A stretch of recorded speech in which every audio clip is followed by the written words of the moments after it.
Hello everyone, আমি ভাস্কর। আজকে কথা বলবো মিঠুন চক্রবর্তীর আপকামিং অনেকগুলো ছবি রয়েছে। তার মধ্যে সব থাকতে উল্লেখিত যে ছবিটি, সেই ছবিটির নাম হচ্ছে জেলা টু।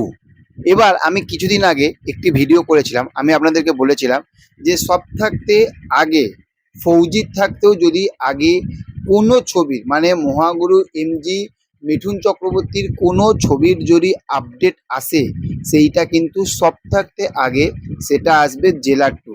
এবং মিঠুন চক্রবর্তীকে নিয়ে ভিডিও যেই শুরু করেছি, মিঠুনদার একটা ধামাকা ধামাকা ধামাকা ব্যাপক লেভেলের ধামাকা একটি আপডেট এসে গেছে।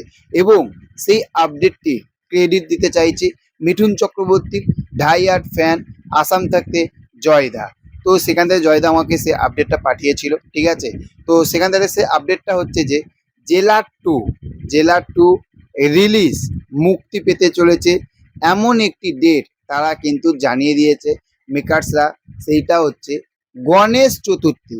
গণেশ চতুর্থীর দিনে কিন্তু 11ই সেপ্টেম্বর 2026, 11ই সেপ্টেম্বর মিঠুন চক্রবর্তীর আপকামিং ছবি জেলা টু এ কিন্তু আমরা ধামাকা থেকে ধামাকা লেভেলে কিন্তু, এবং এটা প্যান ইন্ডিয়া ছবি কিন্তু হতে চলেছে, কি হয়ে গেছে।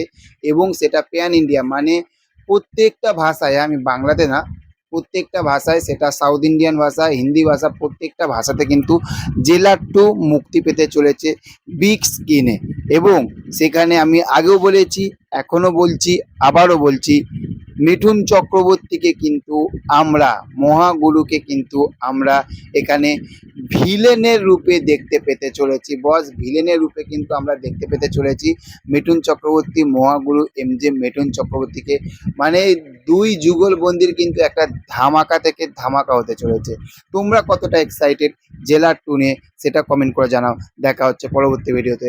ভালো থাকবেন এবং আমাদের পাশে থাকবেন। Tata, bye bye.